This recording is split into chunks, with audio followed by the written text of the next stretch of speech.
Hola, ¿qué tal? ¿Cómo les va? Vamos a empezar hoy con el video de la parte teórica del tema número 3 de la asignatura. ¿Me permiten un segundito?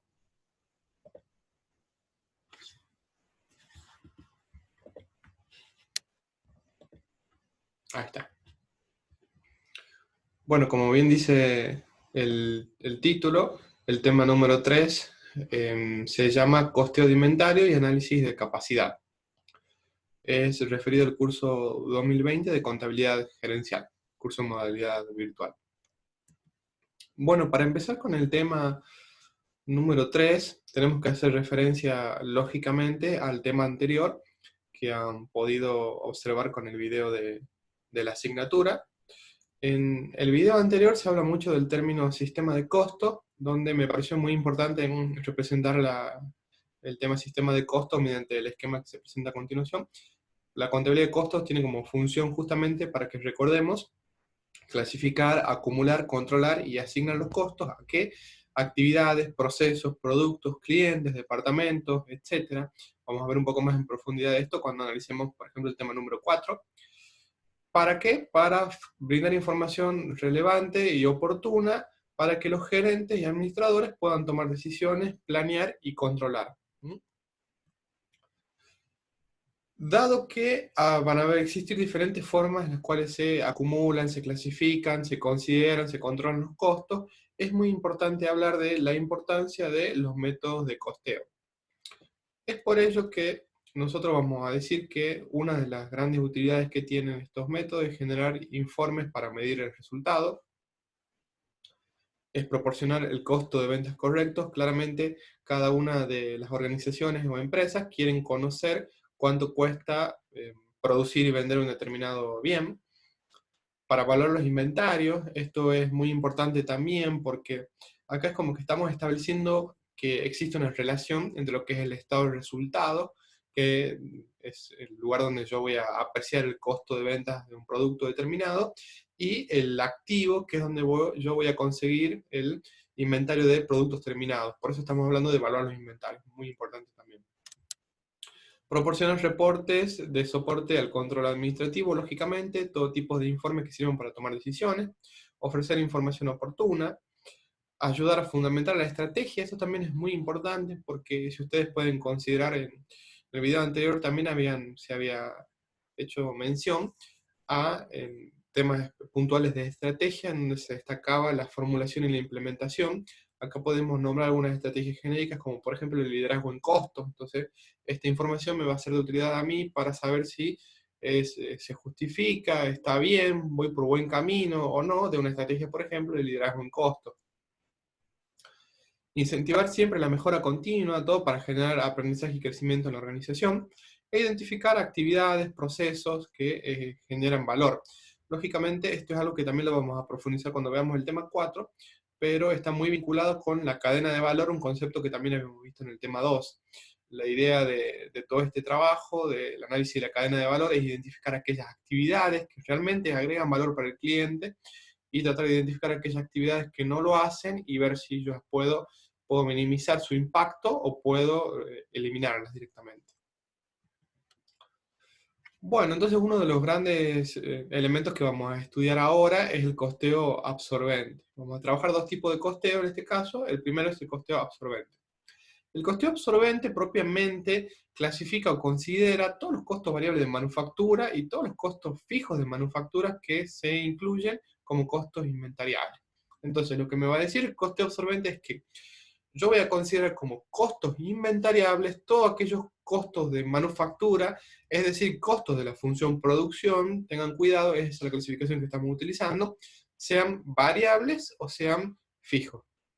Entonces, en este caso, tengan en cuenta que estamos mezclando varias de las clasificaciones que hemos visto en el tema 2, costeo según, costos según se pueden rastrear al objeto de costo, costos según el comportamiento, costos según la función. Entonces, en el costeo absorbente vamos a considerar como costos inventariables, es decir, costos de producción, todos aquellos costos variables y fijos que respondan a la función producción. Eso es muy importante, ¿sí? Vamos a ver un ejemplo de cómo se construye un estado de resultado por el método del costeo absorbente, que es eso lo que nosotros vamos a entrenar en esta unidad. En este caso podríamos identificar típicamente un estado de resultado de la siguiente forma, con una partida de ventas, una partida de costo de productos terminados y vendidos.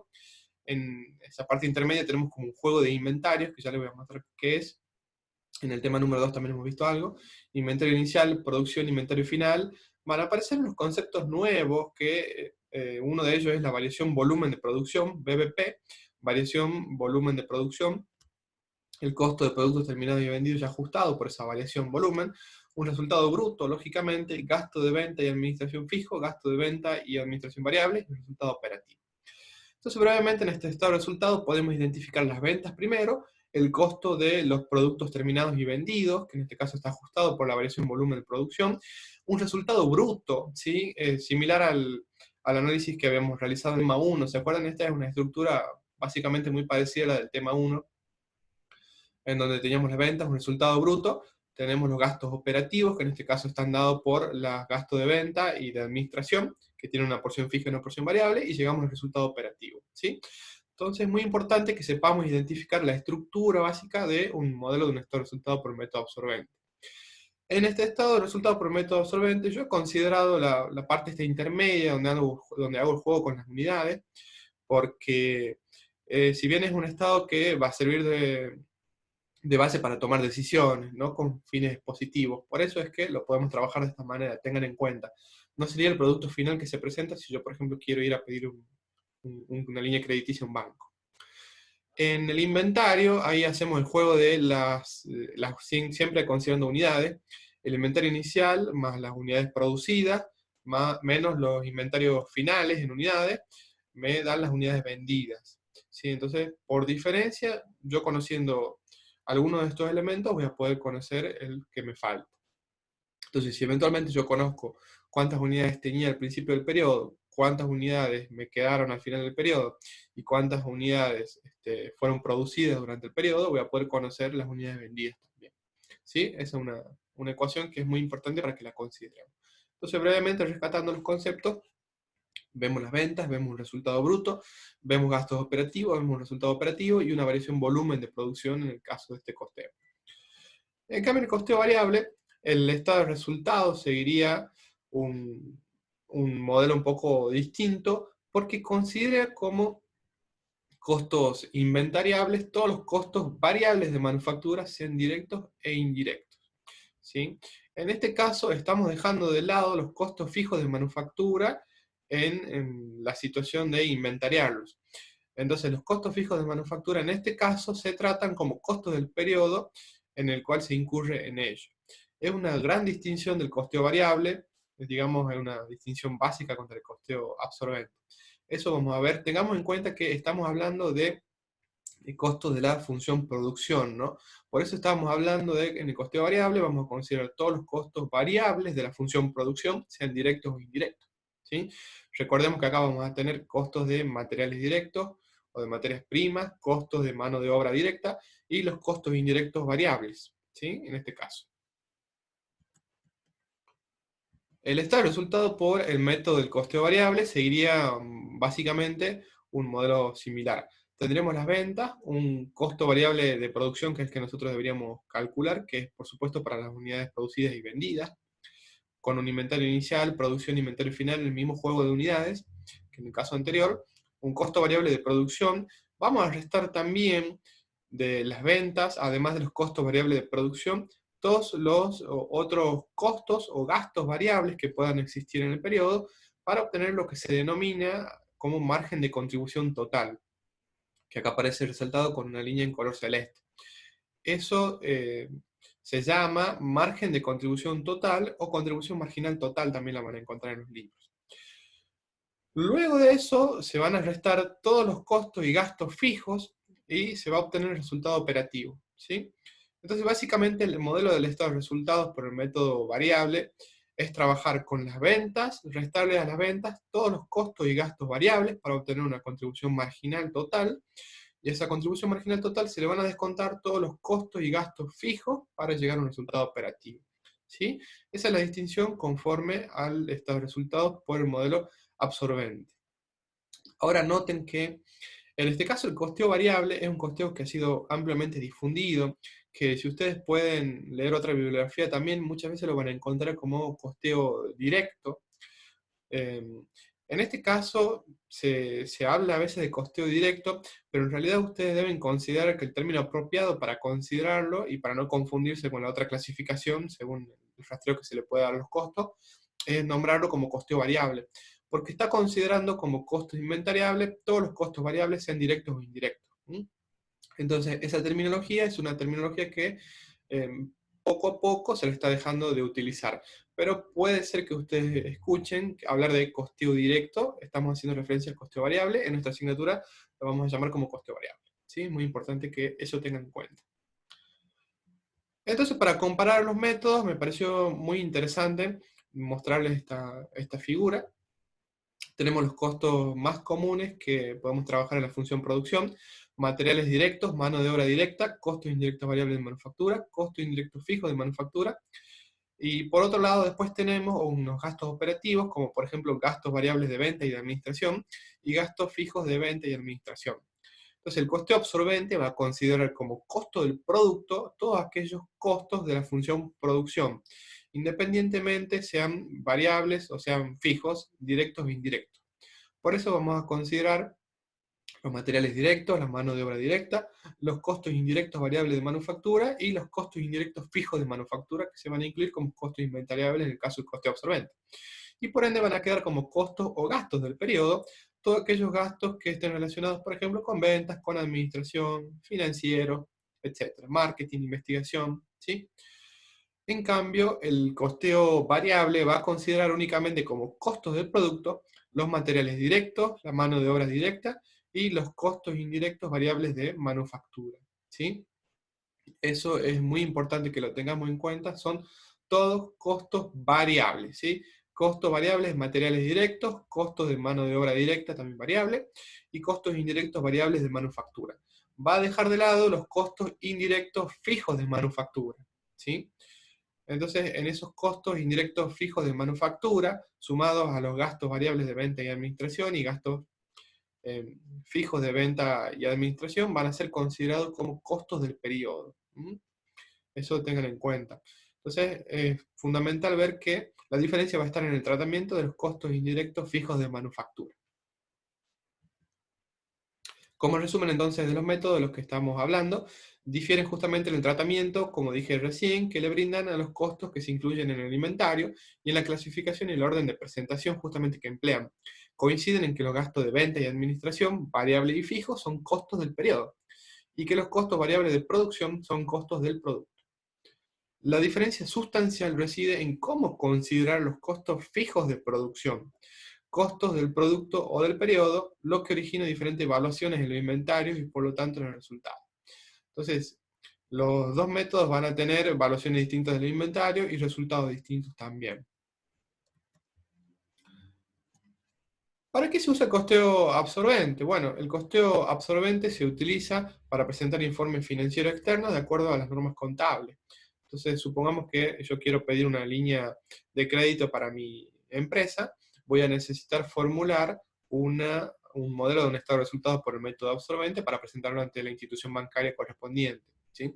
¿Por qué? Porque las normas contables así lo requieren para presentar información financiera para usuarios externos.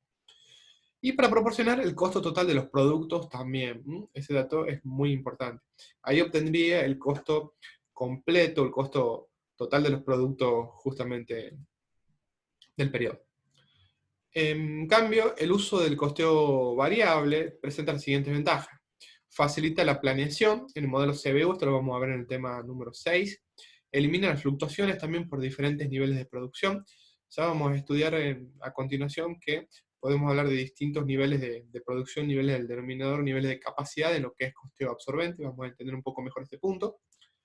Suministra un mejor presupuesto de efectivo. Claro, porque vamos a estar considerando básicamente las partidas que representan costos variables que son fácilmente identificables porque se van erogando a medida que se van incurriendo también. Entonces es muy importante que considerar el modelo del estado de resultados por el método variable me va a brindar un un esquema muy parecido a lo que es un presupuesto de efectivo, un cash flow. Permite determinar algunas áreas o productos o clientes que sean óptimos también, o aquellos que no son para poder mejorarlos, cultivarlos, desarrollarlos, y favorece el proceso de toma de decisiones fundamentalmente porque lo vamos a poder vincular con varias herramientas y con varios temas que vamos a estudiar también en la materia, como por ejemplo el tema 6, el 7 y el 8 fundamentalmente. Como toda herramienta tiene ventajas y desventajas, entre las desventajas podemos encontrar que separar a veces los costos fijos de los variables no es sencillo. Esto hemos estudiado un poco en el tema número 2 cuando estamos en presencia de los costos mixtos, y vamos a continuar estudiando en el tema número 5 algunos métodos para segregar la parte fija de la parte variable en los costos mixtos. Y otra cuestión es que el uso, el uso para la fijación de precios en el corto plazo puede ser perjudicial en el largo plazo. Entonces, tengo que tener cuidado porque para que mi empresa sea rentable en el largo plazo, yo tengo que considerar como costo del producto, en realidad, todos aquellos costos, sean fijos o sean variables, ¿sí? Algo que el modelo del costeo directo estaría dejando de lado porque no consideraría los costos fijos, ¿sí? Los costos indirectos de producción fijos, los famosos SIP. Entonces, resumiendo, la diferencia entre los métodos los vamos a encontrar a que el resultado operativo puede cambiar debido al movimiento de los costos fijos de fabricación hacia los inventarios a medida que los inventarios aumentan. Esto es muy importante y también está relacionado con un poco la mirada de la contabilidad que uno puede realizar cuando se van elaborando justamente los productos. Vamos trabajando por medio de la contabilidad y se van imputando a los productos terminados cada uno de los costos asociados con su producción. Por ende, una vez que está disponible el producto terminado, o hablamos del inventario final de productos terminados, esto va a figurar dentro de el activo, en el rubro en el activo corriente, ¿verdad? En este inventario justamente de productos terminados o de bienes de cambio. Entonces, por eso es que hablamos que se produce un, un incremento y justamente en los inventarios en este valor del activo justamente corriente en este caso. El movimiento después de los costos fijos de fabricación fuera de los inventarios a medida que estos disminuyen. Por supuesto que lo primero, una vez producidos una vez elaborados los productos, vamos a ver que esto tiene un impacto en el estado de situación patrimonial, porque el rubro inventarios de productos terminados o bienes de cambio va a aumentar dentro del activo corriente, y vamos a poder analizar también que una vez que se van produciendo las ventas, se van a ir dando salida a ese inventario de productos terminados a través del estado de resultados, ¿sí? Muy importante. Entonces siempre es como un movimiento de ingreso al estado de situación patrimonial y de salida del estado de situación patrimonial para irse hacia el estado de resultados, de los costos justamente eh, de fabricación. Y vamos a ver que los costos fijos juegan acá un papel importante para entender la diferencia entre los dos métodos. Este gráfico me resultó muy importante. Acá vemos la comparación entre los métodos de costeo absorbente y costeo variable para entenderlo. Hablamos de en la primera columna de la relación entre la producción y las ventas. Supongamos que es una empresa que recién inicia y que no tiene inventarios iniciales. Si la producción es igual que las ventas, el efecto en los inventarios va a ser que no va a haber cambios en los inventarios, lógicamente, porque voy a vender todo lo producido. Entonces no tengo inventarios iniciales, no voy a tener finales. En la relación entre ambos métodos de costeo va a ser que la utilidad en operación, en el costeo absorbente, va a ser igual al costeo variable. Si la producción es siguiendo la misma consideración, no tenemos inventarios iniciales. Si la producción es mayor que las ventas, quiere decir que voy a tener un inventario final, es decir, que los inventarios van a aumentar, por ende me va a decir que la utilidad en operación del costeo absorbente va a ser mayor que la utilidad de operación en el costeo variable. Si los inventarios iniciales son de cero, la producción es menor que las ventas. Perdón, si la producción es menor que las ventas, quiere decir que yo voy a necesitar tener inventario inicial para poder cubrir esas ventas, justamente, que esas ventas se van a cubrir con los inventarios iniciales más la producción. Entonces voy a ver que los inventarios van a estar disminuyendo, porque esas unidades del inventario final van a estar viendo su salida por las ventas. Acá voy a ver el caso de que la utilidad en operación en el costeo absorbente es menor a la utilidad de operación en el costeo variable. Entonces, Resumiendo, como dice acá el cuadro, la utilidad en operación es más alta según el coste absorbente porque el costo indirecto fijo de manufactura está diferido en el inventario a medida que los inventarios aumentan. Entonces, a medida que los inventarios se van estoqueando, se va incrementando ese valor del costo indirecto fijo de manufactura en justamente el estado de situación patrimonial.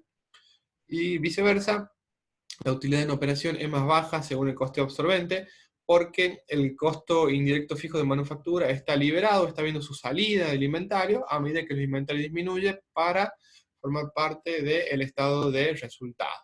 ¿Sí? Entonces, esa es fundamentalmente la distinción. Cuando haya un incremento en los inventarios, voy a ver que la utilidad la utilidad operativa en el absorbente es mayor que el variable, y cuando los inventarios vayan disminuyendo, voy a ver justamente también que la utilidad de operación en el costeo absorbente va a ser menor que en el variable. Esto lo van a poder probar mediante la práctica. Y ahora, si consideramos un caso especial, podemos hablar de un caso extremo del costeo supervariable. Es una forma extremo de costeo variable donde únicamente se incluyen los costos de materiales directos como costos inventariables. ¿Sí? Entonces, si hablamos de la función de producción, únicamente vamos a considerar costos de materiales directos como costos del inventario. Todos los demás costos son considerados como costos del periodo. Costos de mano de obra directa, costos indirectos fijos y variables van a ser considerados como costos del periodo. Este es un caso muy extremo, como bien dice acá la placa, del costeo variable, pero que en realidad sí lo van a poder ver aplicado muchas veces cuando, si por ejemplo hacemos nos alejamos un poco de todo este tema de las industrias de la producción, vamos a poder ver que cuando existe, por ejemplo, el caso de una empresa que se dedica a la comercialización, o en este caso a la compra de juguetes, va a considerar como costo de los productos muchas veces el costo de compra, que es únicamente el costo de los materiales directos. O si hablamos del costo, el caso, perdón, de una empresa que se dedica a fabricar indumentaria, fabricar remeras y venderlas, un pequeño emprendimiento, muchas veces vamos a ver que el costo del producto está íntimamente relacionado con el costo de los materiales directos, como sea en este caso, que es el de las telas y el de las estampas y los diseños que se puedan utilizar, los hilos también.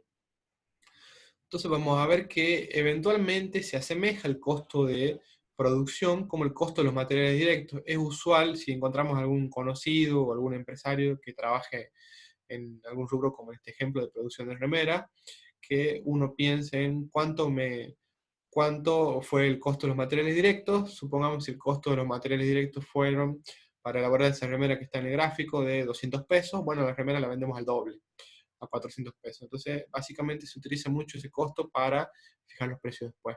Lo cual no termina siendo una cuestión o un aspecto muy convincente si estamos pensando en el largo plazo, porque como ya dijimos, en un horizonte de tiempo más lejano tenemos que cubrir todos los costos, ¿sí?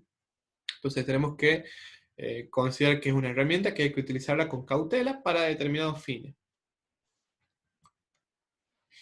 Y ahora vamos a ver algunos conceptos que son importantes del método absorbente. Bueno, una de las cuestiones más importantes que la diferencia del método variable es la elección de un nivel de capacidad.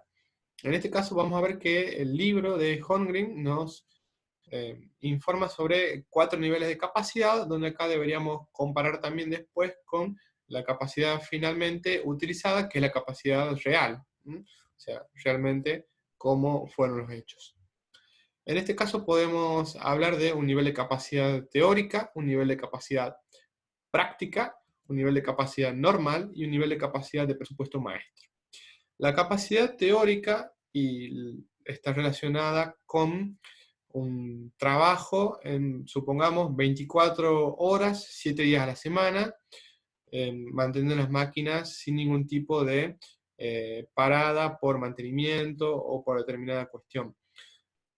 Prácticamente nada puede funcionar a capacidad teórica porque eso implicaría que estemos trabajando todo el tiempo, cada minuto, cada día, cada mes, ¿sí?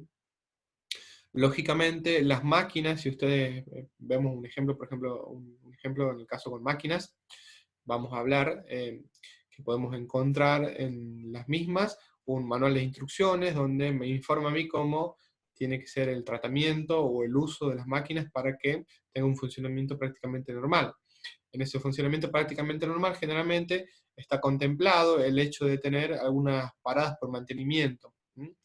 Entonces, la capacidad teórica va a ser esa que vamos a poder concebir como una capacidad en la cual se está permanentemente en movimiento, las máquinas permanentemente en funcionamiento, la fábrica todo el tiempo abierta, los operarios todo el tiempo trabajando, ¿sí? Lo podemos ver con nosotros mismos, es imposible que nosotros estemos todo el tiempo de manera productiva, ¿sí? Siempre necesitamos recesos.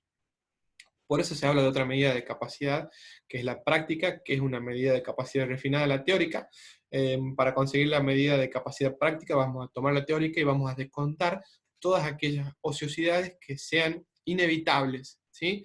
Entonces la capacidad práctica va a ser aquella que considera la capacidad teórica, descontando todos aquellos tipos de ociosidades que son inevitables, es decir, que no se pueden evitar, por ejemplo, para que la máquina se asegure su vida útil según los requisitos correspondientes. Entonces, supongamos en este ejemplo, en la capacidad práctica, vamos a ver que las máquinas van a tener que tener un tiempo de parada para hacer, por ejemplo, mantenimiento. Las personas van a tener que tener un tiempo de receso también para un almuerzo, para distenderse, para un cambio de turno, ¿sí? Entonces, con la capacidad práctica vamos a ver que es imposible estar en funcionamiento el 100% del tiempo. En cambio, vamos a encontrar otros tipos de capacidad, que son la capacidad normal y la de presupuesto maestro. La capacidad teórica y la práctica tienen en común que hablan o se refieren a la capacidad en términos de suministro, es decir, la oferta de capacidad que se puede brindar. En cambio, la capacidad normal y la capacidad de presupuesto maestro hace referencia a términos de demanda, es decir, la capacidad que los clientes requieren para que nosotros podamos satisfacer sus necesidades. La capacidad normal implica considerar la demanda promedio de un determinado producto en un determinado periodo de tiempo, como por ejemplo podría ser 1 a 3 años. Y la capacidad del presupuesto maestro implica considerar algunos aspectos que son decisiones de los gerentes referidos a consideraciones que ellos pueden llegar a tener con respecto a las demandas y fijar un nivel determinado de capacidad en ese momento. Entonces, estamos haciendo la primera distinción entre los dos grandes grupos de capacidad, teórica y práctica, versus la normal y de presupuesto maestro, ¿sí? Ahora bien, la elección de un nivel de capacidad tiene que ser una decisión estratégica, porque es una decisión que en el corto plazo no va a ser fácilmente alterable, es una decisión que va a tener un impacto en el largo plazo, ¿sí? Supongamos que uno está pensando en adquirir una determinada capacidad, comprar una determinada máquina, no es tan fácil comprar una máquina, entonces vamos a hablar que existe una cierta limitación, por eso es una decisión que tiene que ser estratégica y que tiene que contemplar el largo plazo, ¿sí? Ahora bien, si nosotros pensamos, por ejemplo, en el caso de la capacidad normal, que considera la demanda del periodo, la demanda del producto en un determinado periodo puede ir modificándose. En un año puedo vender 100 unidades, en el segundo año 200, 300. Entonces esto me estaría diciendo que yo debería tomar distintos niveles de capacidad para distintos años, lo cual dificultaría después el control.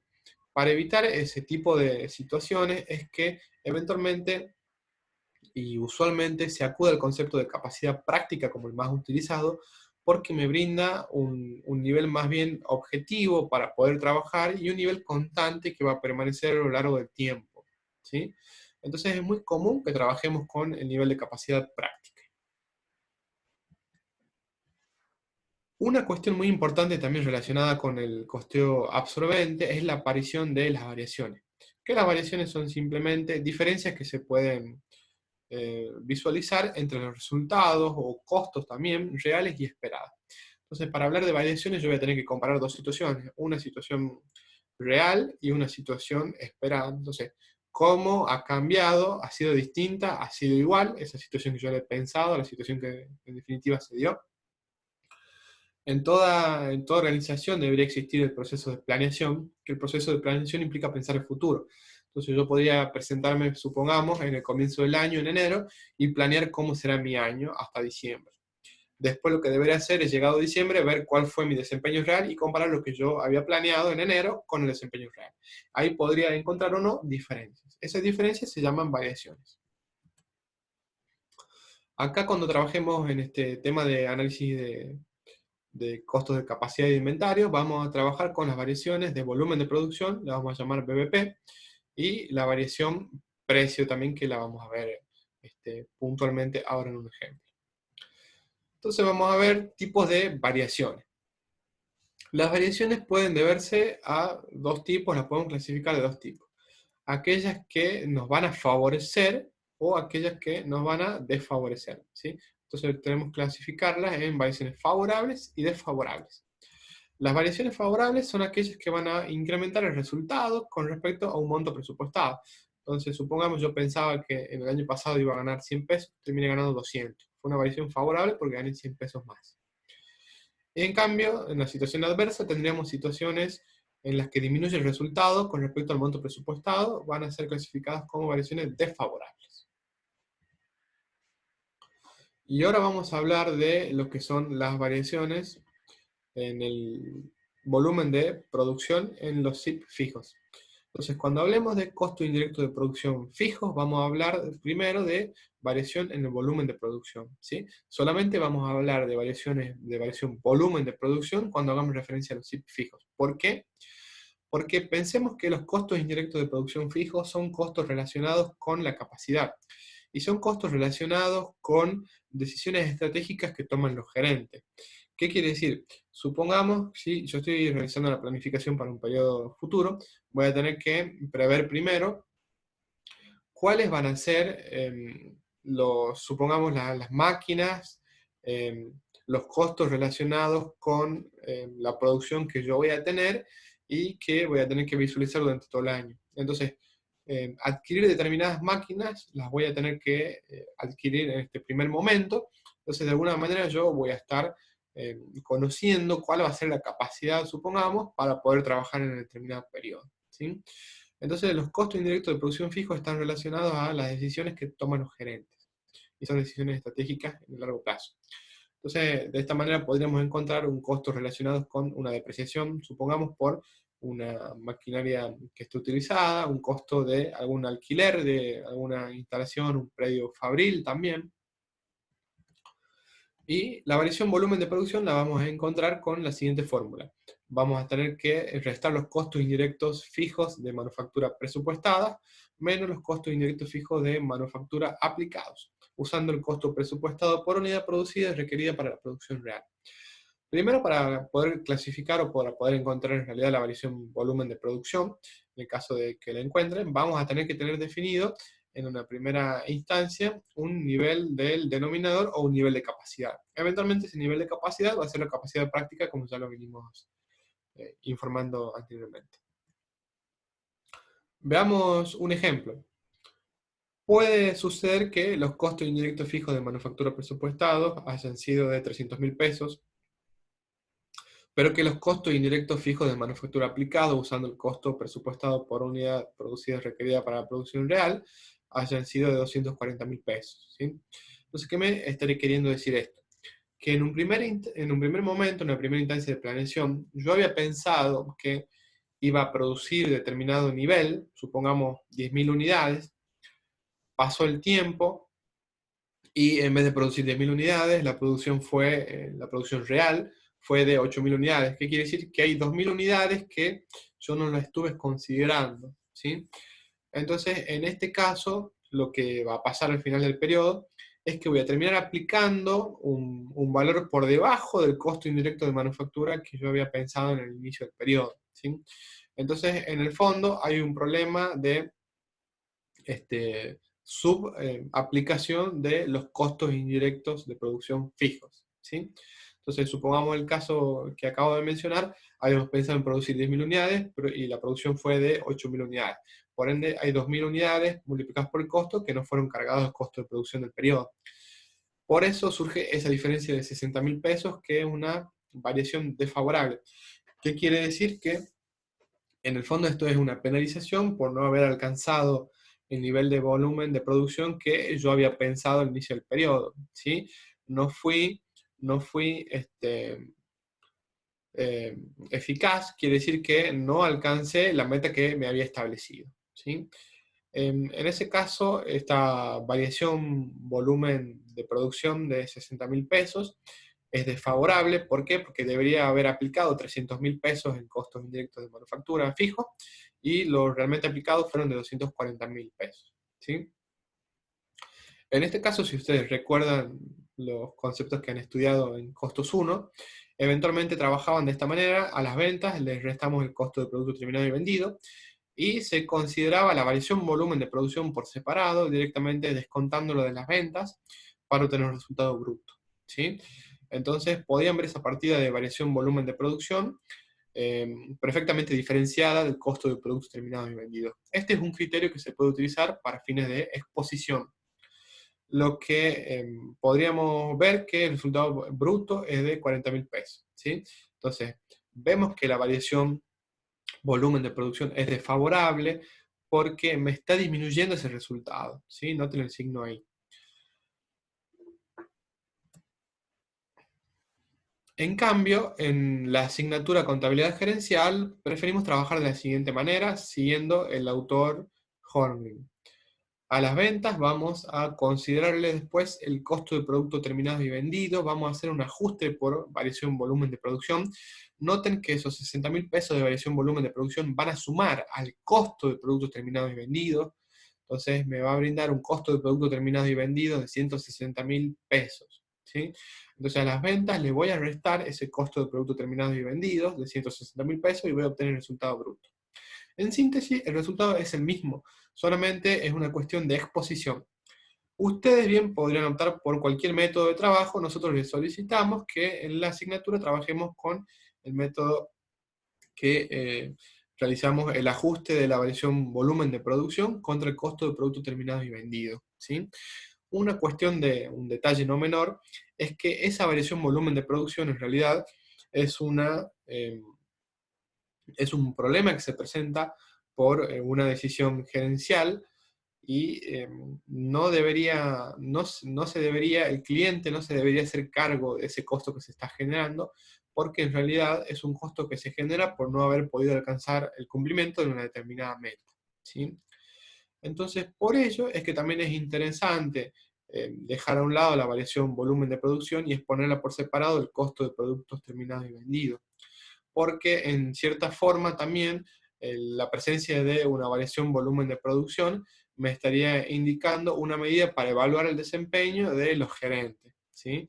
Si pudieron alcanzar una determinada meta o no. En este caso podemos ver que esa meta no se alcanzó, por eso existe este egreso que está identificado con la variación volumen de producción de 60.000 pesos, ¿sí? No fui, en el fondo, eficaz, no pude alcanzar el objetivo que estaba previsto.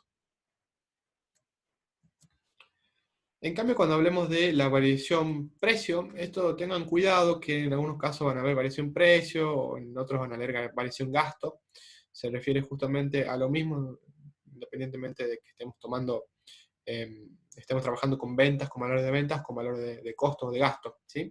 Pero hace referencia al precio puntualmente. Vamos a tener una variación precio en los costos indirectos de producción variable y en los costos indirectos de producción fijos también, ¿sí? La variación en los costos indirectos de producción variable, la variación precio, ¿sí? La variación precio en costos indirectos variables la vamos a encontrar como los costos indirectos variables reales incurridos, que lo vamos a conocer al final del periodo del cual estemos analizando, menos el presupuesto ajustado a nivel real, ¿sí? Y esto lo pueden recordar también de costos 1, el presupuesto ajustado a nivel real para los costos indirectos de producción variable, simplemente era considerar el volumen de producción real multiplicado por unos costos presupuestados, ¿sí? Entonces, de esa manera llegamos al presupuesto ajustado a nivel real. Los costos presupuestados por un volumen real, ¿sí? Eso va a pasar para la variación precio en los costos indirectos de producción variable, ¿sí? En cambio, en los costos indirectos de producción fijos, la variación precio en costos indirectos fijos la vamos a encontrar simplemente realizando la diferencia entre los costos indirectos fijos reales incurridos, que lo conocemos también al finalizar el periodo, y los costos indirectos fijos presupuestados, ¿sí? O sea, los que había pensado en el primer instante. Cuando hablamos acá de costos indirectos, es muy importante tener en cuenta algunas observaciones. La primera, que estamos haciendo referencia a distintos momentos de tiempo cuando hablamos de costos indirectos presupuestados, hacemos referencia al instante cero, supongamos en un año de enero a diciembre a enero, donde estoy planificando el año, los aplicados que van ocurriendo a medida que yo voy realizando la producción, y los reales que los voy a conocer al finalizar del periodo bajo análisis, ¿sí? Eso también es muy importante. Entonces vamos a considerar la variación precio en costos indirectos variables y en costos indirectos fijos, de las maneras que están acá descritas. Los costos indirectos de producción variables no van a tener variación volumen, ¿sí? Esto es fundamental porque en realidad cuando analizamos el tema de variaciones, podemos encontrar variaciones en precio, variaciones en volumen y variaciones en eficiencia. Los costos fijos van a poder tener, en este caso, los costos indirectos de producción fijos, van a tener variaciones en volumen de producción y variación en precio. Las dos, pueden tener los dos tipos. Los costos indirectos de producción variables, en nuestra asignatura solamente vamos a analizar la variación precio, ¿sí? Vamos a dejar de lado la variación eficiencia que la analizamos en otras asignaturas. Y los costos indirectos variables, vuelvo a repetir, no tienen variación volumen. ¿Por qué? Porque los costos indirectos variables, ustedes piensen, si hablamos de variación precio, yo los debería ir considerando, aparecen en primera instancia en términos unitarios. Supongamos una factura de la luz. Si ustedes ven una factura de la luz, tiene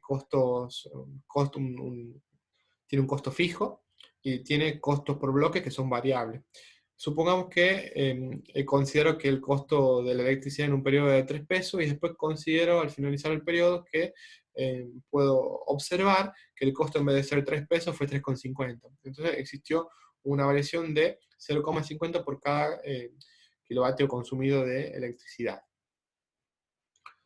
En cambio, los costos fijos van a tener una variación precios porque yo podría presupuestar al inicio del periodo que el alquiler, por ejemplo, me va a costar a mí, no sé, el alquiler de la fábrica me va a costar 30.000 pesos, supongamos, por mes.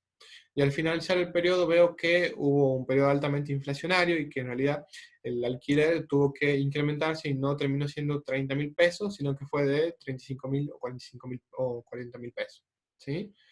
En ese caso es fácilmente identificarlo. A los costos indirectos de producción fijos, yo en primera instancia es como que voy a estar en contacto, los voy a conocer a priori, ¿sí? Después podrían ir cambiando o no. En cambio, los costos indirectos de producción variable los voy a ir viendo a medida que voy incurriendo en ellos, ¿sí? Esa es una distinción muy importante para poder entender este tipo de variaciones. Y finalmente vamos a ver algunas consideraciones sobre la elección del nivel de capacidad. La elección del nivel de capacidad trae algunas implicancias y tengo que ser consciente de ello. En el costo del producto, por supuesto, no es lo mismo realizar costo del producto a capacidad teórica que a capacidad práctica o a capacidad normal, ¿sí? Decisiones de fijación de precios, por supuesto, porque si el costo del producto es distinto, el precio del producto también se lo será.